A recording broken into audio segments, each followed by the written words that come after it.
জুবিন গার্গের গাওয়া ঢাকার পোলা ভেরি ভেরি স্মার্ট গানটি আমাকে ফেমাস করেছে। এক সাক্ষাৎকারে এমনটাই জানালেন ঢাকাই সিনেমার আলোচিত নায়ক অনন্ত জলিল। এই গানই অনন্ত জলিলকে নতুনভাবে দর্শকদের কাছে জনপ্রিয় করে তোলে। গানটি প্রকাশের পর থেকে দেশের কলেজ ও বিশ্ববিদ্যালয় তরুণদের কাছে তা এক উন্মাদনায় পরিণত হয়। অনন্ত জলিল জনপ্রিয় গায়ক জুবিন গার্গের মৃত্যুতে গভীর শোক প্রকাশ করেছেন। চীনে অবস্থানকালে জুবিনের মৃত্যুর খবর শুনে তিনি একেবারেই ভেঙে পড়েন। এক সাক্ষাৎকারে অনন্ত জলিল বলেন, জুবিন গার্গ যখন মারা যান তখন আমি চায়নাতে। তার মৃত্যুর খবর আমাকে বিস্ময় করে দিল। এত কষ্ট লাগলো যে আপনাকে বলে বোঝাতে পারবো না। স্কুবা ডাইভিং করতে গিয়ে এমন মারা যাওয়ার ঘটনা সত্যি ভয়ানক কষ্টদায়ক।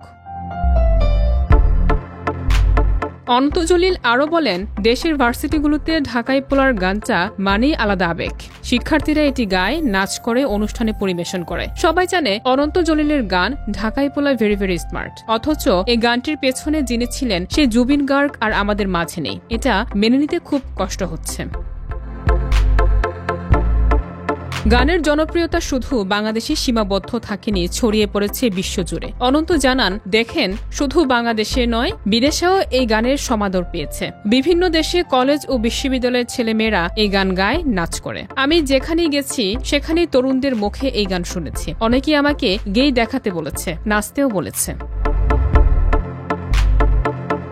জুবিন গার্গের প্রতি কৃতজ্ঞতা জানিয়ে অনন্ত বলেন, সবাই জানে এই গানটি আমাকে মানুষের কাছে পৌঁছে দিয়েছে। জুবিন গার্গ না থাকলেও হয়তো অনন্ত জলিলের এই পরিচিতি হতো না। তিনি নেই, কিন্তু তার কণ্ঠে গাওয়া গান আমাকে চিরকাল বাঁচিয়ে রাখবে।